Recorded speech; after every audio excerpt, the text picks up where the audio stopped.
Good morning, boys and girls, and welcome to another exciting adventure with Don and his old buddy Elmer in Adventures of the Broke and Retired. We're going to present you today with a video that we hope you find entertaining and thought-provoking, and maybe, depending on what you already know, you never know. You might learn something or find out something you didn't know. You might say, hey, that video was no fun at all. You might say, hey, I never knew that. That's interesting. So we'll see what happens. Now I'm going to tell you a story. If you could look inside my head, okay, let me tell you what you see. Well, let me tell you what it's like in there to me anyway. Remember the movie The Exorcist? And there's that part of the movie where the priest walks into the bedroom and there's all that stuff spinning around in circles. Everything's spinning around the top of the room like crazy. That's what it's like inside my head. There's all this stuff that's constantly flying around, and every once in a while, if I get lucky, something will stick somewhere and it'll be something interesting to think about.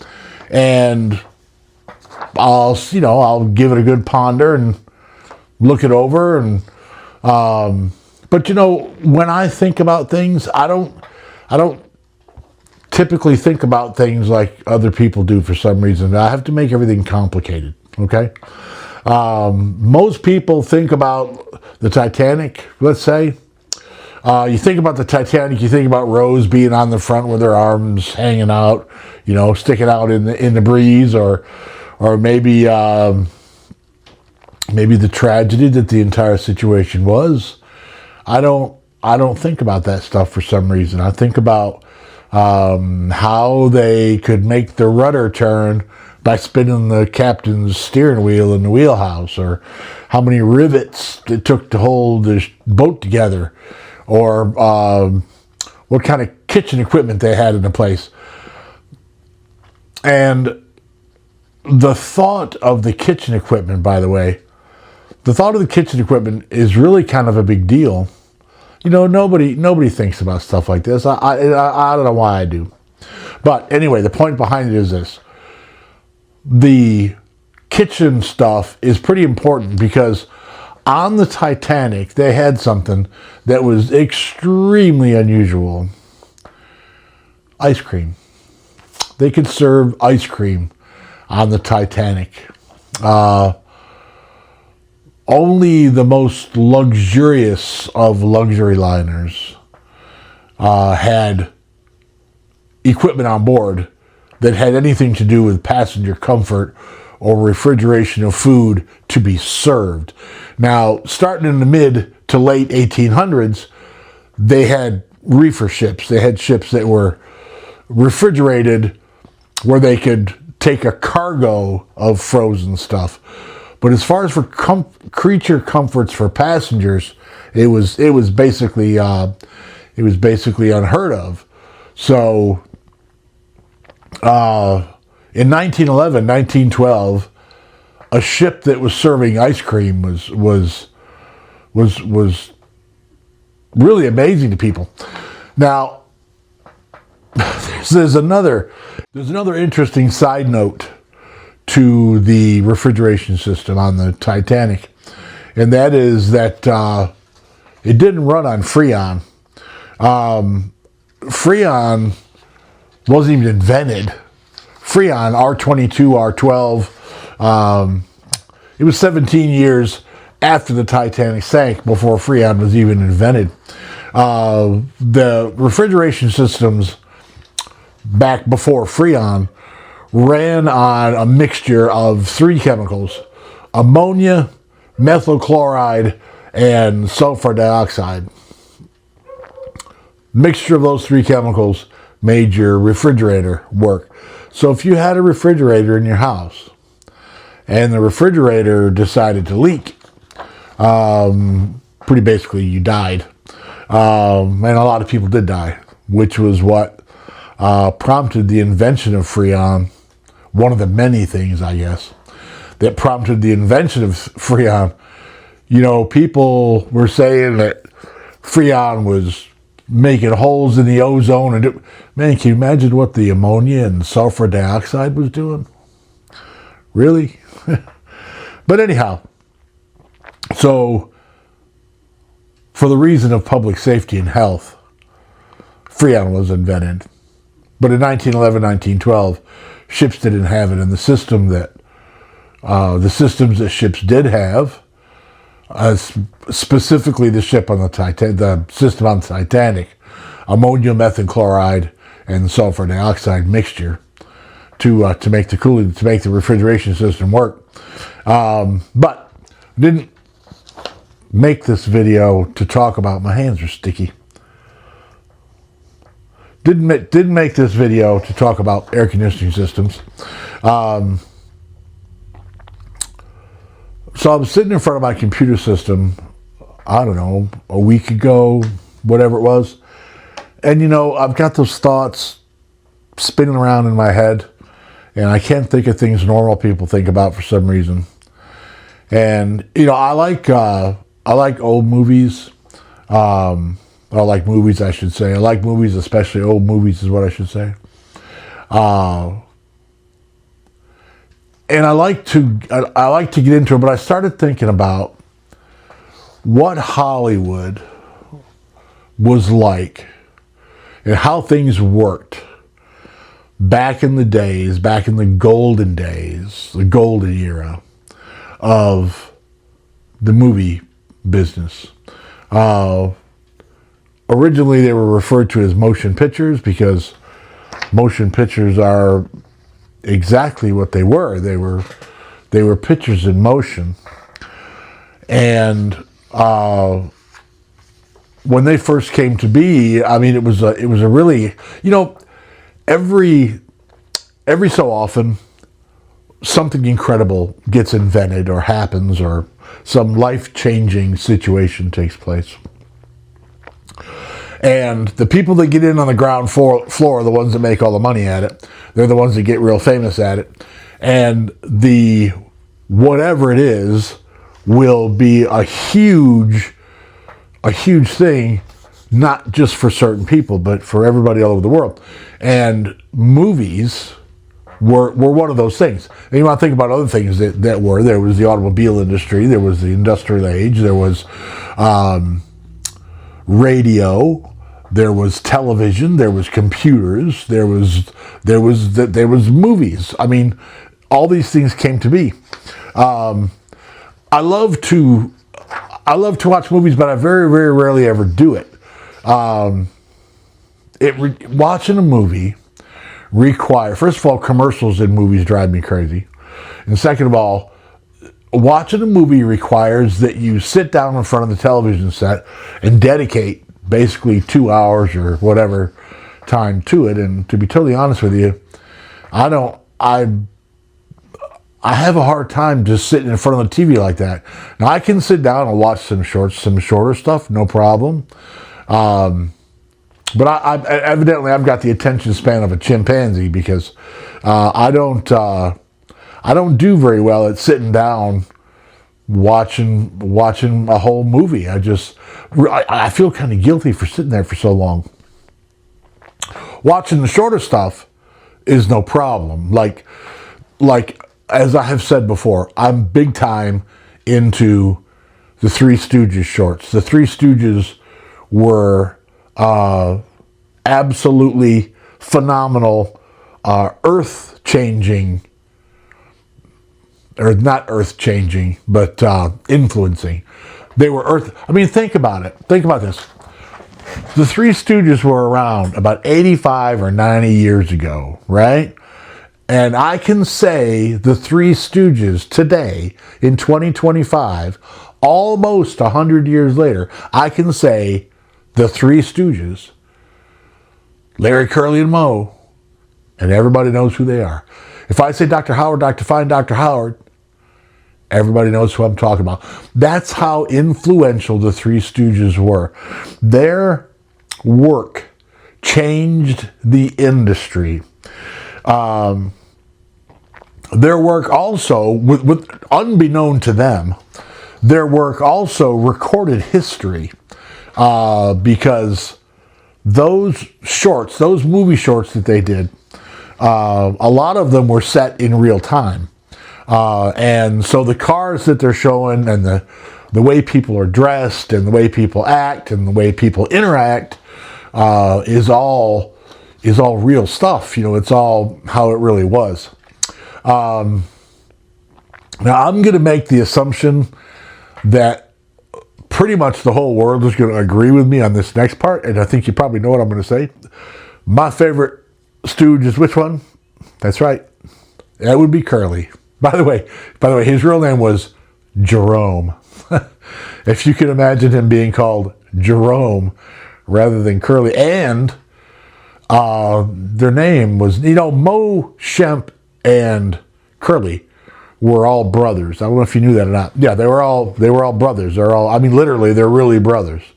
Their name was actually Horowitz, but in Hollywood, the time period they were in, Horowitz was not a good name to have if you wanted to be working steady, so they changed it from Horowitz to Howard to make it more user friendly and to make it more advertising friendly. Yes, let's face it, people hated Jewish people, so Horowitz didn't work, But anyway, Curly to me was the best one of the Three Stooges for a whole bunch of reasons. But if you watch the Three Stooges, first of all, what he did was absolutely groundbreaking.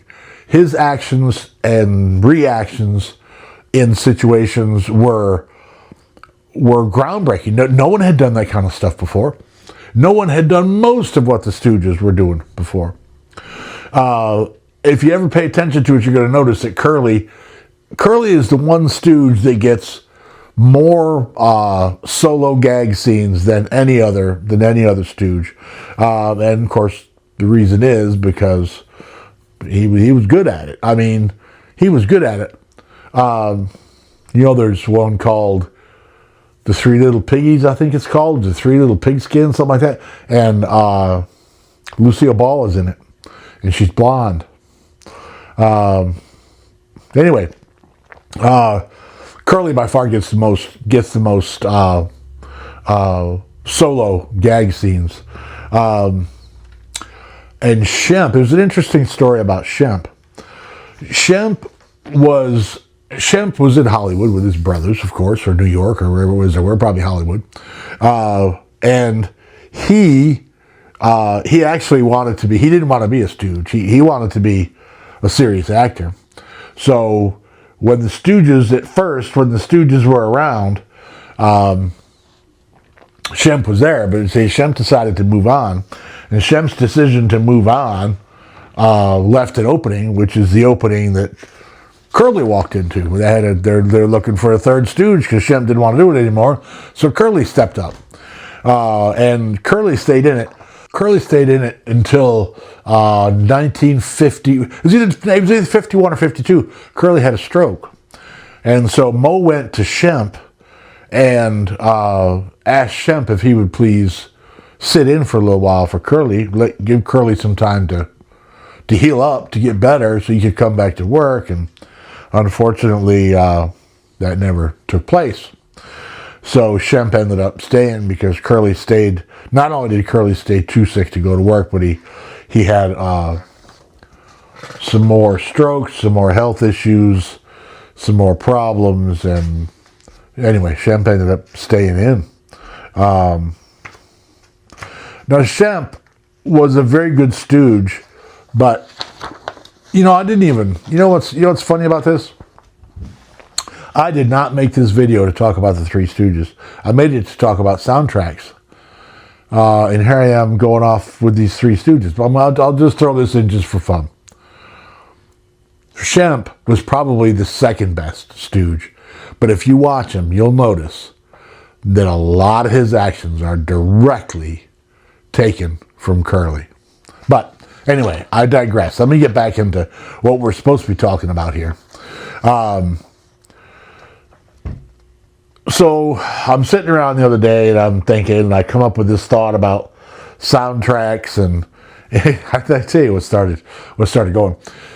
You know, it's hard to remember. When you do a video like this, you're throwing it off the top of your head, but you've got to do the research. You got to have some idea. I mean, I'm not an expert on any of this stuff. I'm not an expert on anything, okay? I'm just, as I've said before, I'm an expert on nothing. I'm just some guy who sits and talks to a camera. I enjoy sitting talking to a camera. I enjoy talking to y'all. I enjoy especially enjoy hearing your interaction back to me. But I want to stress the point. I don't do these videos for historical fact, okay? I do them to inspire thought. I do them so to take people's minds off of other things that are going on. I do this so you can relax and take it easy and let your mind wander off into other things. And you know, a lot of times it gives you stuff. A lot of times it gives you little tidbits of information that you didn't know. Things maybe you had never thought about. Maybe it gives you something new to think about. Good exercise for your brain, right? Why not? And it's fun to do. So when movies, motion pictures first came, there's a whole story about how motion pictures came to be. There's a story about filming a horse. A bet some guys made about a horse's feet. It's a pretty interesting story. I should probably do that one day. Maybe I will. Anyhow, when movies first came out, they started showing them in regular, what I'm going to call a play theater. You know, a theater with a stage and curtains, and there's a orchestra pit down in the front.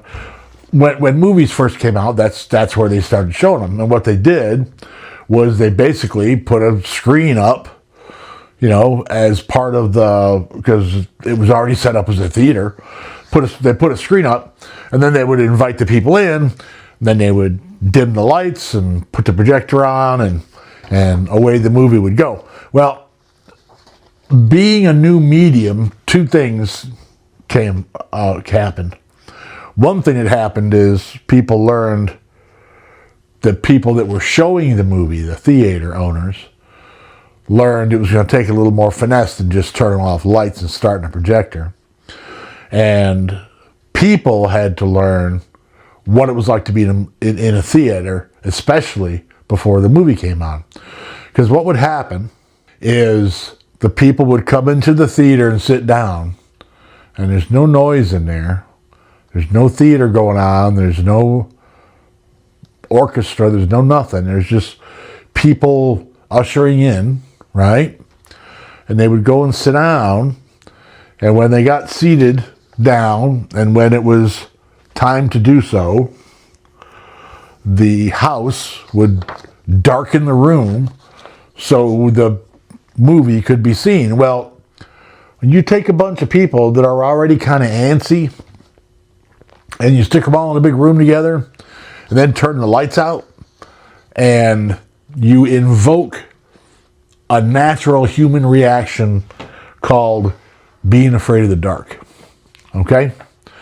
And being afraid of the dark was a real reaction a lot of times when they turned the lights down, or cut the light, ever how they did it. Obviously they had electricity, they couldn't have had a projector. But when they cut the lights down, of course you're sitting in this room with all these people you've never seen before. So I would imagine that it was probably a little unnerving, not knowing what to expect. And then they would crank up the projector. Now I want you to keep in mind that when they crank up the projection rooms were not sound insulated or whatever. It was a hole in the wall where the spotlight guys used to be when the stage thing was going on with the plays. And so you put this projector up there, and the projectors were obviously early units that made a heck of a lot of noise, and pretty basically they sounded like a big metal drum being dragged up a big metal drum full of bricks being dragged up a set of stairs or something, making all kind of noise. The projectors were noisy.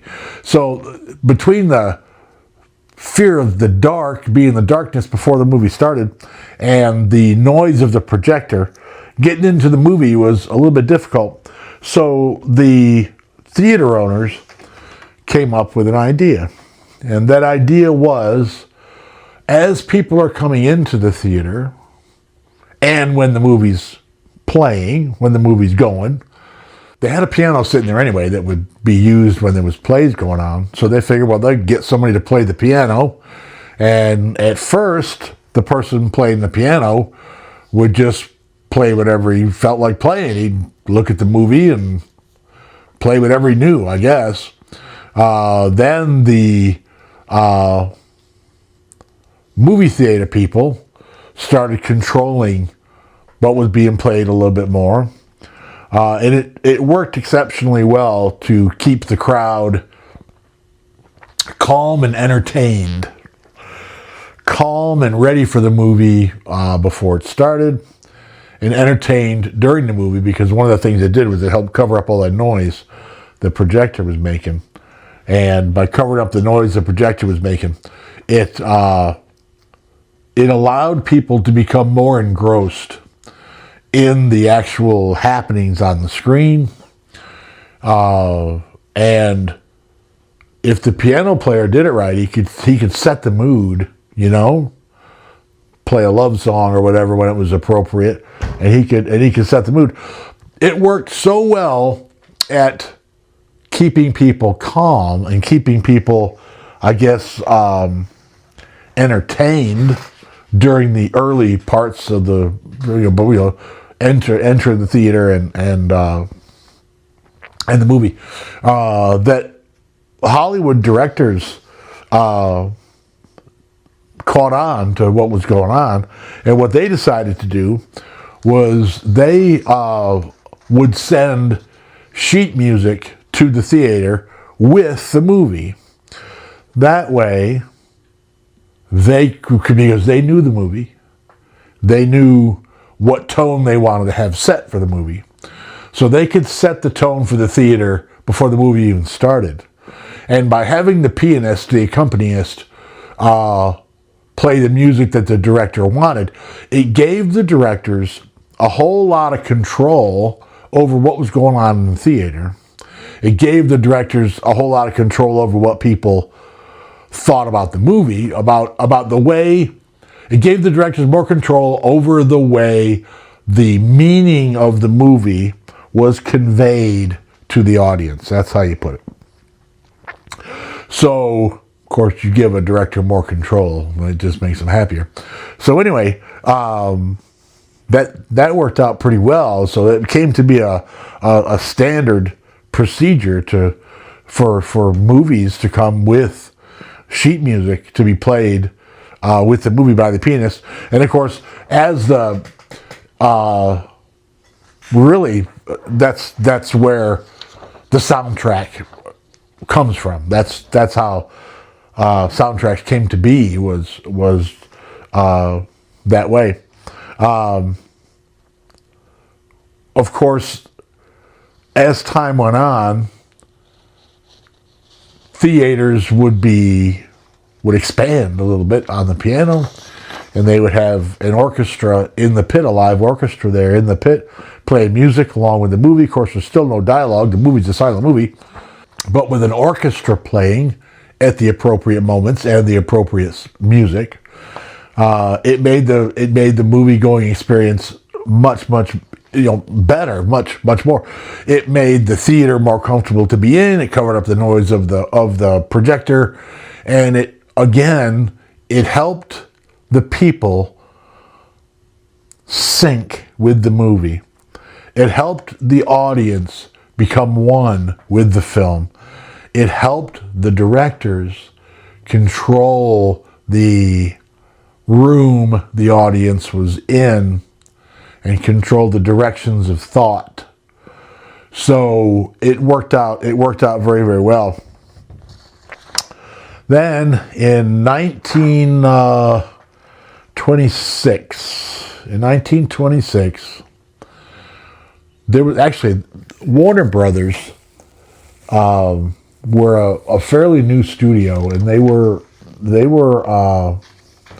willing to take the risks. They were good at getting investors. I guess they were as good as old Mr. Jacques Blevins was. They were good at getting investors, and they didn't mind taking a risk. And they came out in 26, came out with a short movie, just what they call a movie short, called Don Juan. Now that short, Don Juan, had a soundtrack. It's not considered the first movie with a soundtrack. We'll talk about that in just a minute. But anyway, 1926 it did. October 6th, 1927, a year later, Warner Brothers Studio again came out with the movie The Jazz Singer. Now, The Jazz Singer is considered to be the first movie with a soundtrack. Now, I've never seen the original. I've never seen the original Jazz Singer. I'd love to. It's an Al Jolson movie. I would absolutely love to see it because it really is a landmark history film. But it was a full-length movie, but the dialogue, for the most part, the dialogue was only included in it when there was music going on. When the music was being played, they were recording the vocals as well, the voices as well. But the soundtrack only ran through about a quarter of the movie. It didn't run the whole movie. It only ran through about a quarter of it. According to the sources that I found, it only ran through about a quarter of it. Now, there's something... Oh, I'm sorry. Let me finish this thought. The next year, 1928, Warner Brothers Studio came out with this movie called The Lights of New York, or New York City Lights, The Lights of New York. It was dialogue start to finish. So that was a real soundtrack for a movie. That was a real talkie movie, which is what they called them, talkies. Well, everybody knows that. Anyway, that was it. Now, I want to throw this in here. In the early days, when sound was first being recorded for movies, you had microphones in the room, and you didn't have the ability to cut and splice. You didn't have the ability to edit. That's what I'm looking for. You didn't have the ability to edit. Whatever you recorded was what you recorded. So quiet on the set was a pretty important thing to have people do, because every sound that happened in the room when the movie was being recorded with the sound for the movie. So if you had a chair on wheels, or a camera on wheels, or a boom microphone, right? And one of those pieces of equipment made a squeaking sound every time the wheel moved, they would have to reshoot the scene because they couldn't dub it and dub out. They couldn't edit. So in a silent movie, if the actor got their lines wrong, nobody knew it because nobody could hear it anyway. All you could do, or all you had to do, was just when you wrote the words, you wrote the words. When you put in the visual dialogue, subtitles are called now. Really what they are is visual dialogue. It takes care of all that you don't have to worry about. So unless somebody fell over or fell down or did something, or something really crazy happened, reshooting a scene was nowhere near as necessary as it was once they started making movies that had sound, because then the sound was synced with the movie. So it was a big deal. And getting it right and getting it quiet and having to reshoot it was a big deal. The Lights of New York was the name of that third movie, 1928. The Lights of New York Warner Brothers movie, full dialogue, start to finish. Anyway, now when the talkies, dialogue movies, the talkies, when those first came out, now what you would think, what you'd anticipate, I would assume, what you have always imagined or always thought, is that everybody was gung-ho. Everybody, movies had sound, movies had dialogue. Why would anybody go against that? Well, there was actually a lot of people who didn't like the idea of movies that had actual dialogue from actors. First of all, they were concerned. People had been seeing these actors on screen in silent movies, and they had in their own mind, they already had thoughts of what their voices sounded like, because that's just a conclusion that you draw when you see a silent picture and you've seen enough of them. You imagine what the actor's voice sounds like, and they were afraid that the public would not accept the sound of the actual actors' voices, and in some cases thought about putting in other voice actors to if they were afraid of that. So they fought they were against having talkies being there. There was also people who were absolutely convinced that silent movies left more, which they did. They left more to the imagination, as is exampled by the voices part.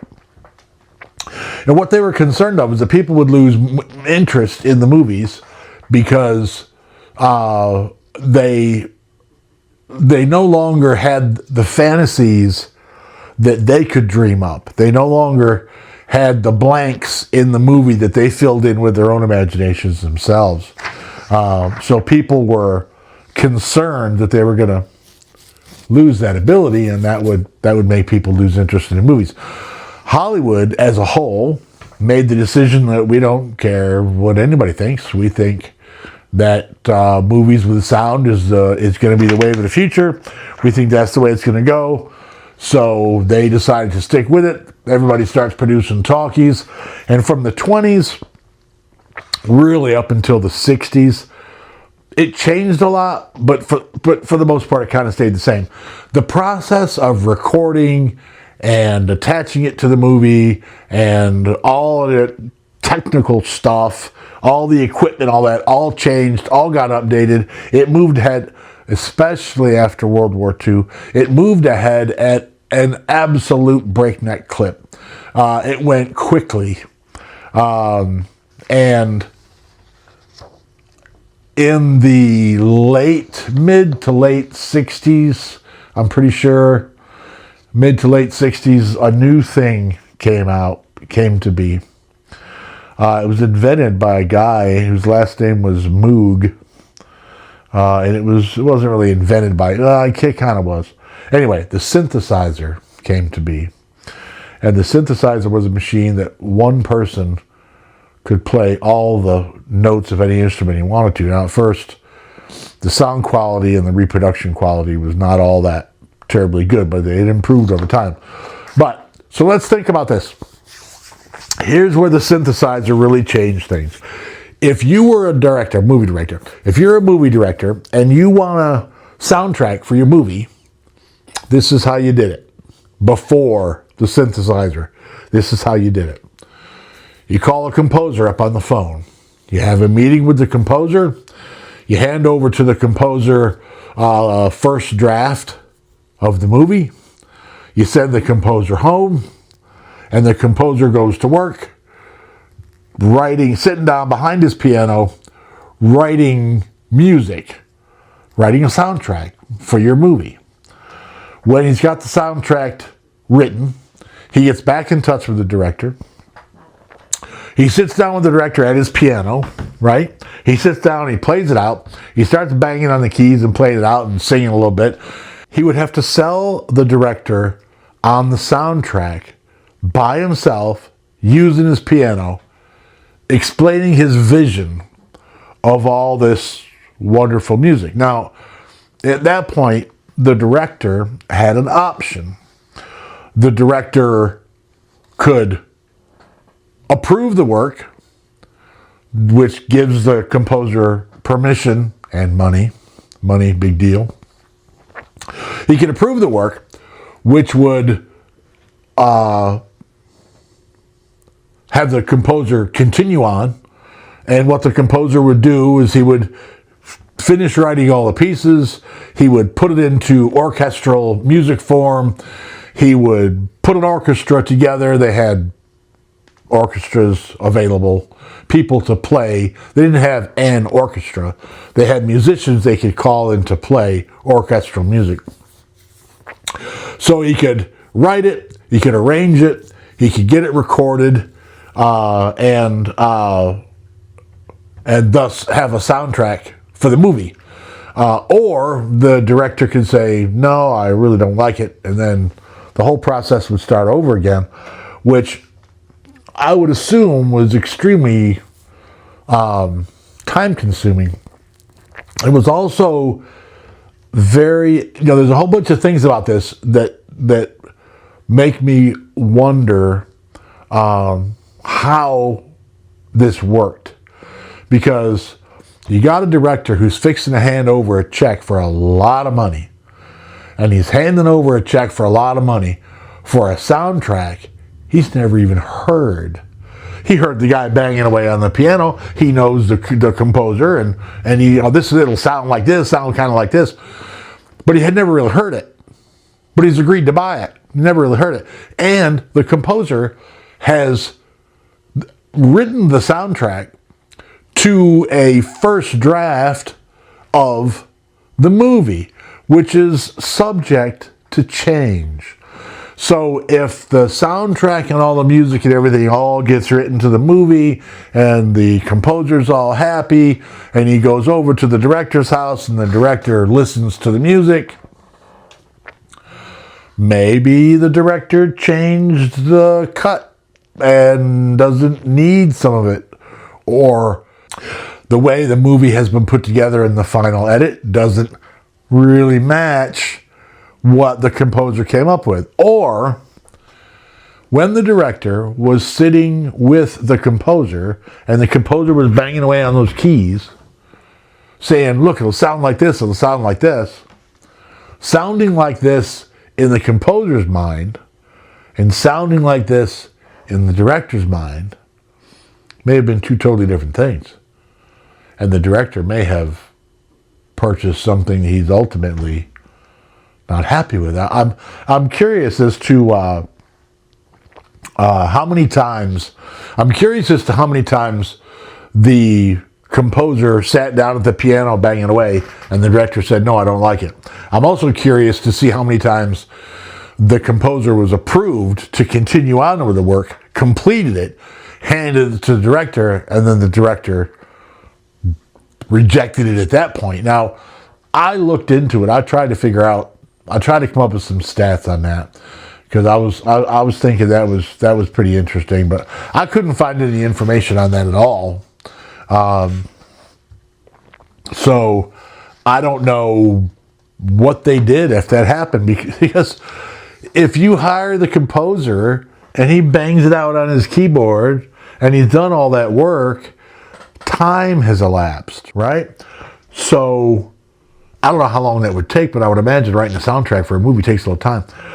So now you're deeper into the schedule of the movie, which I would assume typically came with a release date. So if the composer worked for a month, which I would find to be incredibly quick to have a soundtrack done, but if the composer were to work for a month to come up with that rough draft of a soundtrack, just the piano banging, and the director turned it down, the director had just wasted 30 days of time in putting the movie together and having the final cut of the movie ready. So that would be pretty risky, because that would put the production schedule behind. And anytime any schedule ever gets behind, and it doesn't matter, I'm not talking about just the movies. In anything, anytime it ever gets behind, it costs ever who it is a bunch of money. Because you schedule to move on to other things that are more productive, and if you're not moving on to other things that are more productive, you're stuck on something that's less productive, and you're losing money. And I don't care what you say or what you do or who you are, it doesn't matter. I don't care. I don't care if you got $50 million or 50 cents. It's about the money. Anyway, eventually what happened with the synthesizer, at first, the synthesizers were not, I'm getting back into the synthesizer thing. At first, the synthesizers were not capable of real high quality, undetectable differences. At first, you could tell it was electronic music. And as time went on, the machines became, and the recording process, the equipment, everything became much more sophisticated. So from the advent of the synthesizer, instead of the the composer just bang it out on the keyboard, he could use the synthesizer and press a couple buttons and change things and bring much more of the music to the director for approval.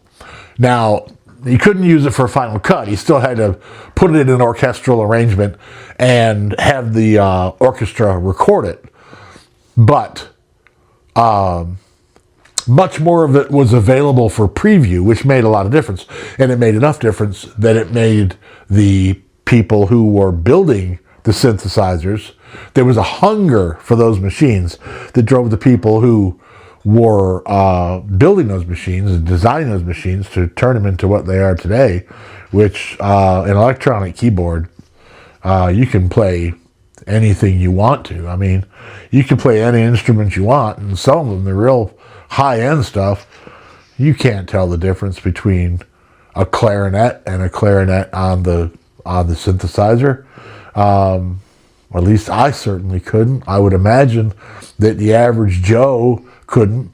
Now, there may be some people who build clarinets who've got a perfect clarinet ear and they can hear the difference clearly. Well, they're one in a million. So, I mean, are you going to worry about that? So the synthesizers started being used instead of the orchestras. Of course, throughout this whole thing, everybody's playing with the musician. The guy that plays the music, the guy that was playing the piano in the 20s and the teens in the 20s when the movies didn't have sound, and the guys that were playing in the orchestra pits before the movies had sound. Then all of a sudden, they were brushed aside. They weren't needed anymore, and then along comes the soundtrack. And so what the musicians did, or as far as I can tell, what they did, well, they all went west. Labor unions formed, and if you were lucky enough to meet the right people and be the right person, you had pretty steady work. But you were not allowed a mistake, because mistakes cost money, and that's what they're paying you for. So a lot of guys tried real hard and didn't make it, and a lot of guys tried real hard and did, and ended up with regular gigs. All they had to do was shut up and do what they were told, and they had a steady gig. But the gigs got fewer between, fewer and farther between as electronic instruments came into play more. But either way, now I want to throw this in here because I'm a Star Trek freak. Amy and I are both Star Trek freaks, and I am just absolutely dying to do one of these videos specifically on Star Trek, the original series. Amy doesn't care much to watch any of the movies. She doesn't want to watch any Spock or Kirk dying. So she doesn't want to see the movies. So, but I'm dying to do one of these videos or a couple of these videos on Star Trek: The Original Series. I've seen every episode multiple times. I don't find it boring. I don't find it repetitious. I don't find that it gets tired or old. Some of the Nazi ones are not so good, and there's a lot of those. Some of the more earthbound are not so good, but Star Trek is a phenomenal thing.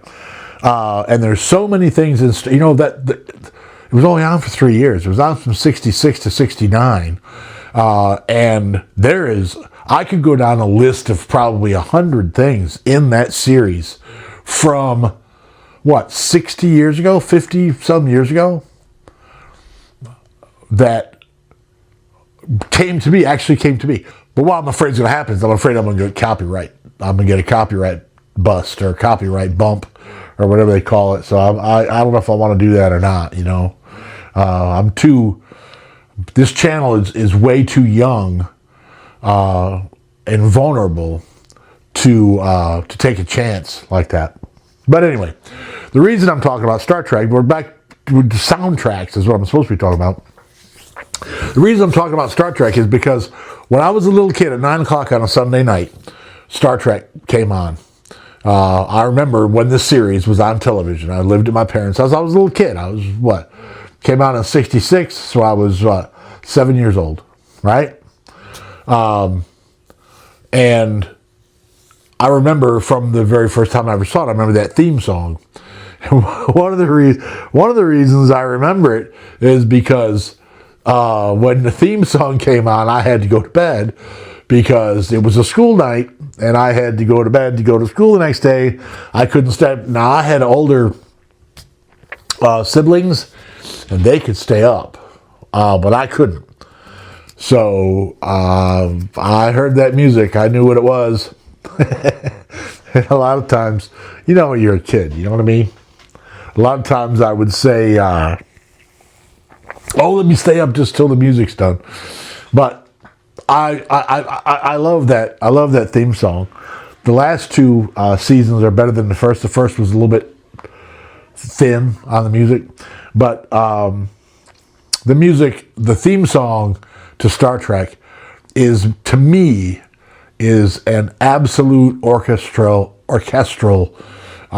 masterpiece. And I remember, and I still do this, when I hear it, I listen to it in kind of intensely, and I try to pick out what each instrument being played is. And something happened, I guess a couple of weeks ago it was.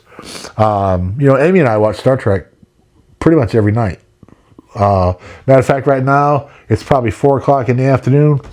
At 8 o'clock, at about 10 o'clock tonight, we'll be laying upstairs in bed watching Star Trek. Anyhow, something happened a couple of weeks ago that was really cool. I was watching some stuff on YouTube, and they came up with this orchestra that was playing the theme song to the original series of Star Trek. So for the first time ever, I'm 66 years old, and from the time I was 7, so it makes it 59 years ago, from the first time I heard it, I had never seen anybody play it. So I got to sit down and look at this, and the video is very well done. I don't remember what the name of it is. The video is very, very, very well done. And it shows these guys playing the instruments. And so now I have proof of what instrument is being played to make what noise, and a bunch of them I got right. I was fairly impressed. I thought it went pretty good. I thought I did a pretty good job. Of course, I had 59 years to do it, but I thought it was a pretty good job. Now I'm going to tell you a story about, and I wrote this up kind of funny. I'll tell you another story about the Star Trek theme song. Rumor has, I am not an expert. I am not a historian. I want to make sure I make that clear. I'm not making necessary. I may or may not be making a factual statement. I don't know. Rumor has it there are 2 copies of the Star Trek theme song that are stored in the Library of Congress. Both of them are the one that you're familiar with. If you've ever seen the television show Star Trek, both of them are the same music. It is identical. In fact, it's written in the same hand. The difference between one and the other is one has lyrics.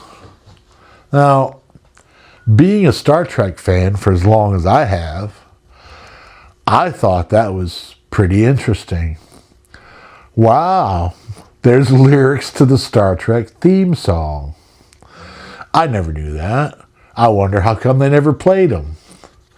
Well, they never played them because some people didn't feel as though, it's rumored that some people didn't feel as though the lyrics necessarily fit the song and or show very well.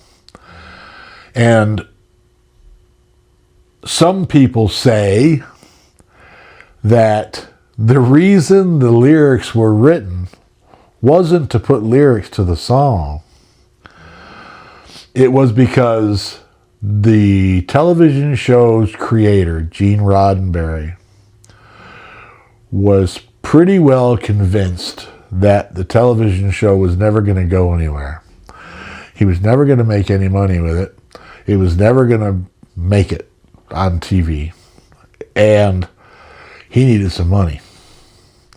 So what he did was he wrote lyrics to the song, and then he wrote underneath the original composer, I don't remember what the guy's name was, underneath the original composer's name, or maybe even above the original composer's name, he put his name in there as well. So now the theme song was not just by the other guy.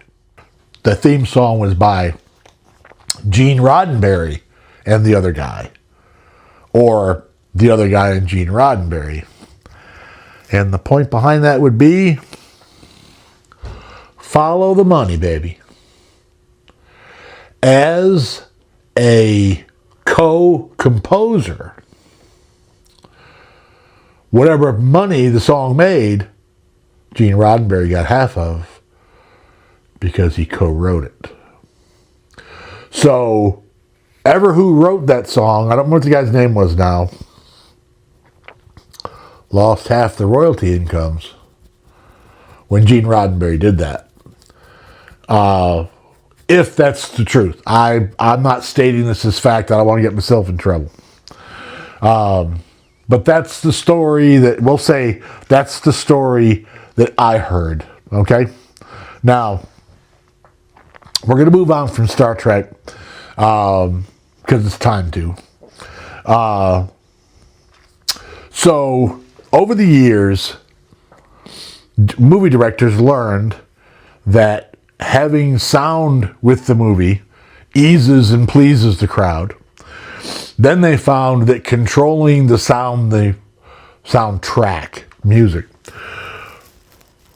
Then they found that controlling the music being played before and during the movie could set the mood, could help draw the viewer into the movie more, give the viewer a better movie viewing experience. Then they found out that they could run the synthesizers and make more music for less money. And then they figured out something else. And they figured out, and if you think about it, you saw the change and just never realized it. Now, no matter how you look at it, having a soundtrack composed was pretty expensive, okay? Because whether you did it with a synthesizer or whether you did it with a full orchestra, you still had to pay a composer, and you still had to pay for the recordings, and you still had to go through all you had to go through to get it. But they figured out another way to get soundtracks for movies that worked exceptionally well. And to give you a clue, I'm going to name a couple movies. You ever see Benny and June? No? It wasn't a real popular movie, but I liked it. I'm a fan of what's his name? Gilbert Grape. I don't remember the guy's name now. Captain of the Black Pearl. What's his name? Anyway, you know the guy, and he's in that movie. So they have the soundtrack for Benny and June. They have the soundtrack for American Graffiti.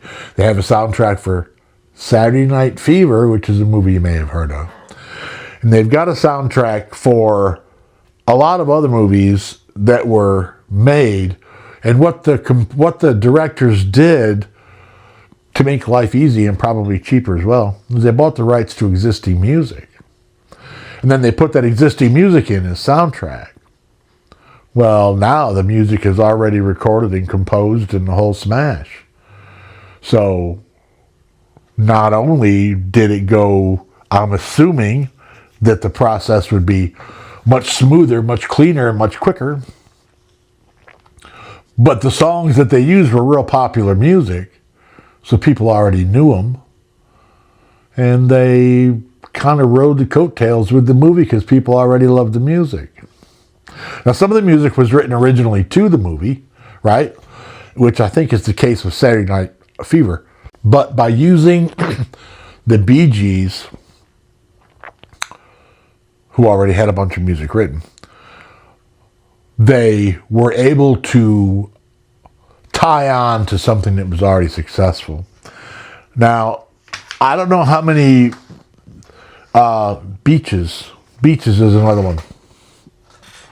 I don't know how many movies you remember because of the music, or how many songs you remember because you remember it brings back memory of being in the movies. It's hard to say. I have a mess on here, and I can't help myself but to clean it up because I'm that kind of guy. If there's something wrong, I have to fix it. Anyway, the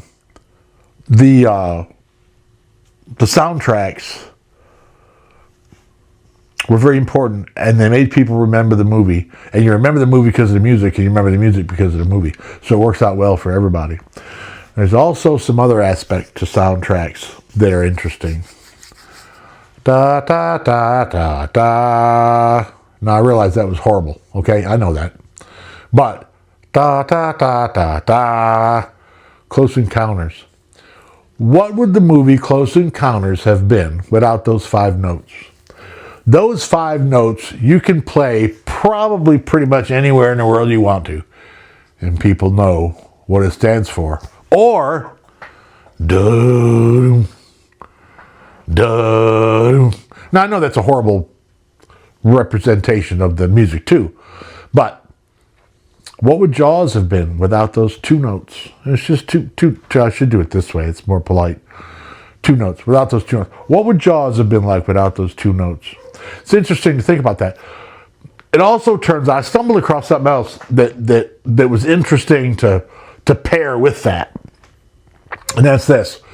In England a few years back, they did a study. They did a little research study. In that research study, what they did was they took a big group of people that had never seen the movie Psycho. And they split the group into 2 people. One group went in and watched the movie with that screechy noise in the shower scene.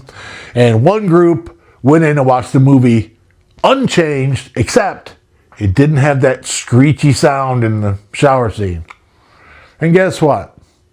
The people who watched the movie without the screechy shower scene the shower scene was still in the movie. The only thing missing was that sound. They didn't say much about the shower scene. They didn't make a whole lot of reference to it. It didn't. That scene didn't stand out as being any different than any other part of the movie. In the crowd that saw the movie with the sound effect, that screeching sound effect. Some of the people actually got up and left the theater. It scared them. They actually got up and walked out. All of them remembered how spooky and how scary the scene was because of that sound effect. That sound effect made that much difference in the movie that people literally got up and walked out. Sound and soundtracks in the movies are every bit as important now as they were back when the piano player was in the pit playing as people were walking in. They're an integral part of the movie. They're a fantastic thing to study and listen to. There's a huge amount of absolutely useless information to be learned. There's a lot of cool stuff, a lot of little points to talk about. So, just for fun, next time you watch a movie for the first time you've ever seen it, or even if not the first time you've ever seen it, pay attention to the soundtrack. See what it does for you. See how it works for you. Give the soundtrack, give your mind a little bit of room to squeeze in between the soundtrack and the movie so that you can have some thought about it, so you can mull it over, so you can think about it and see just how convinced you are of what's happening in the movie, not by the movie itself, by the sound the movie makes. Thank you.